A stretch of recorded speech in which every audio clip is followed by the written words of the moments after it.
สบายดีพี่น้องสบายดีสิทุกคนผู้ชายผู้หญิงเขาไม่เอาเลยเนาะเอา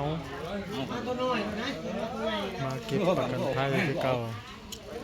เพื่อนแม่โทเนาะจักปีขึ้นไปบ่40ลงฮอด3ฮอด20ปลาย20หาเลย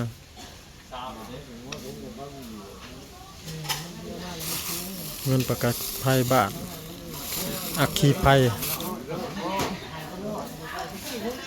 มือเห็ดดองมันทำเองเรื่องทั่วเลยตั้งเส้น4นำ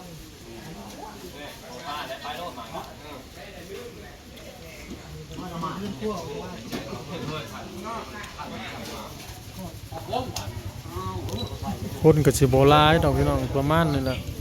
พอศพบ่ทันมาฮอดเพิ่นยังดำเนินการสิเอาศพมาทำพิธีอยู่บ้านเฮาทำศาสนาอยู่ที่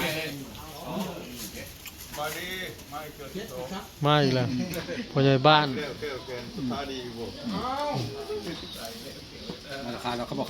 พ่อใหญ่บ้านมาบ่ได้ได้ลูกบ้านสิได้เนาะมา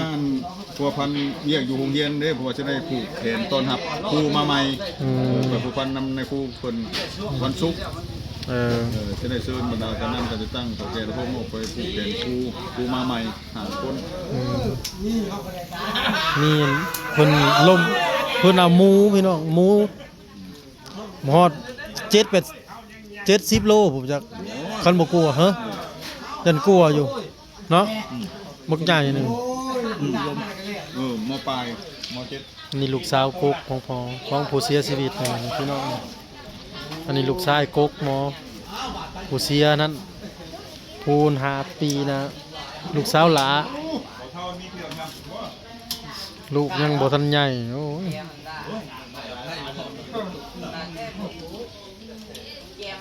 ใครแม่โทรเราก็ตั้งสติได้แล้ว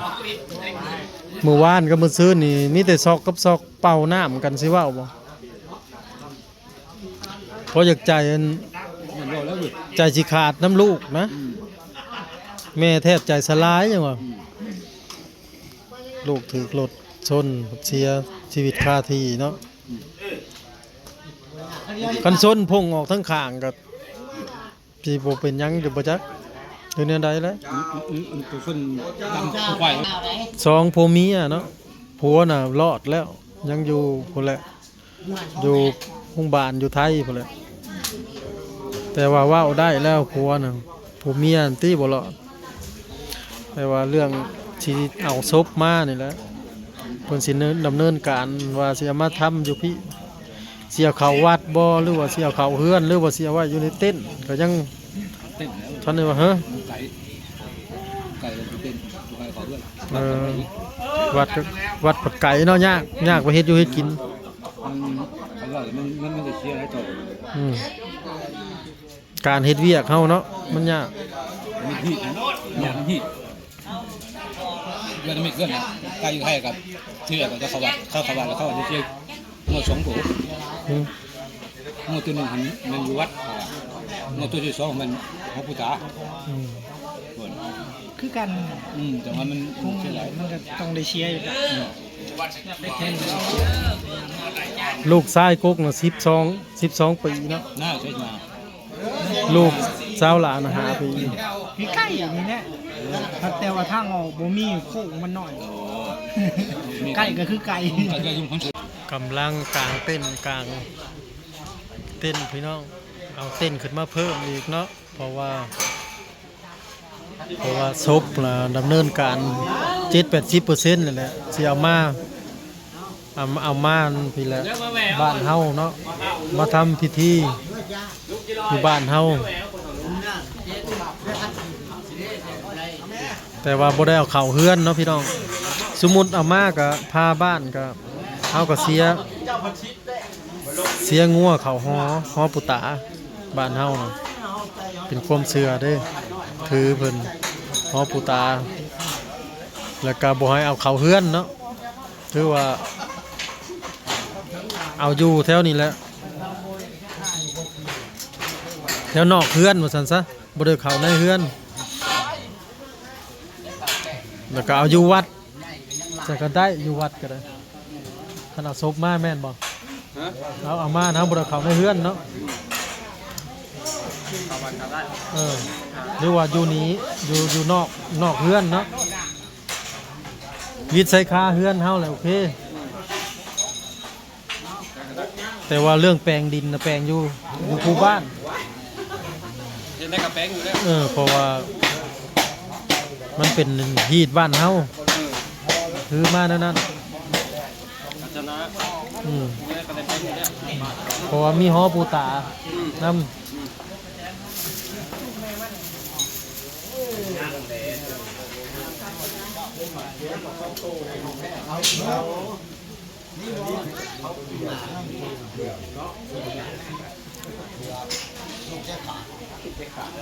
เห็นมาพบหมักซองลูกเจ๊ขาดแล้วรุ่นแล้วบ่านี่พอโอเคเลือกตายอยากกินนะใส่น้ำมันลงใช้น้ำมัน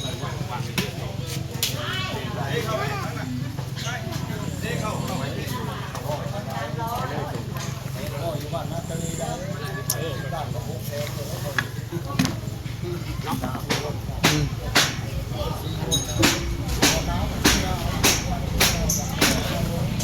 ซอยกันพี่น้องผลไม้ละมือ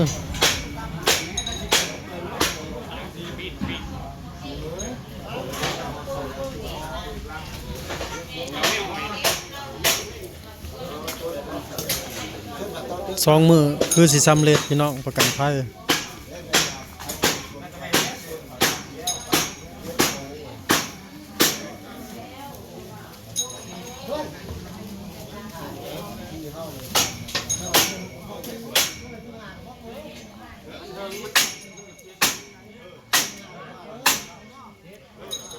เดี๋ยวว่าเจ้าสิมามือใดเนาะพี่น้องสิมาฮอดมือนี่มือแรงหรือมืออื่นเพราะว่ามันบริใกล้ยันมืออื่นพุ่นแหละ ไปดูไปเอาป่ะ ไปตามมาเองนะเดี๋ยวพ่อหันทาง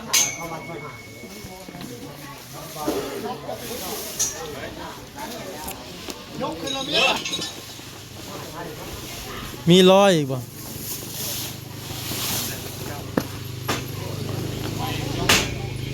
ไปยกข้างใดบ่เอาคือใส่ก็ได้ใส่เลยวิดใส่นั่นได้ก็วิดบ่เอาขึ้นข้างนึงนี่วิดบ่ยกทั้งนั้นนะเอาดึงขึ้นใส่ทั้งทางก่อนบ่วิดใส่ทั้งทางก่อนวิด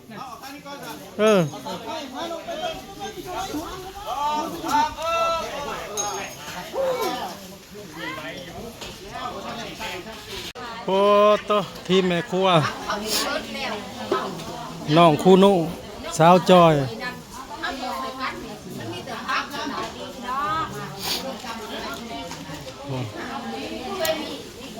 ทำมาคุ้งพี่น้อง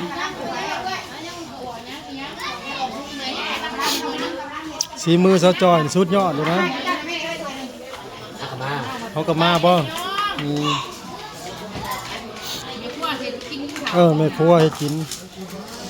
ซอยกันผลไม้ละมื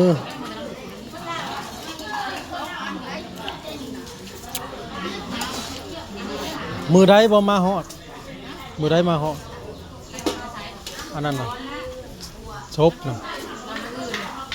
ฮอดมืออื่นบ่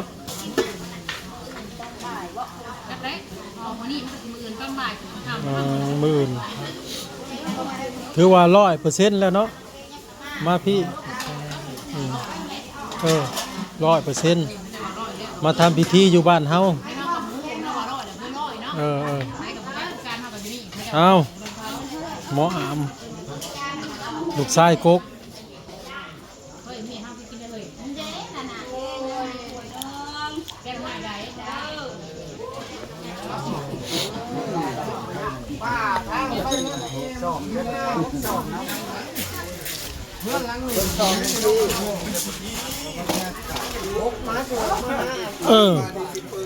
กินเลยหูจักเก็บแล้วเฮ้ยสิกลับเมื่อเฮือนซะก่อนพี่น้องพอมาแต่เช้า มื้ออื่นเนาะ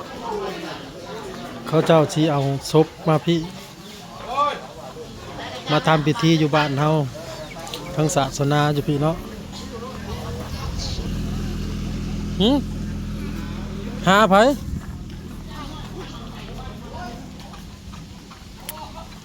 กลับมือเฮือนซะก่อนพี่น้องจังสิมาใหม่ได้ท้องก็ได้10 ล้านเนาะเงินประกันภัยยังบ่ครบ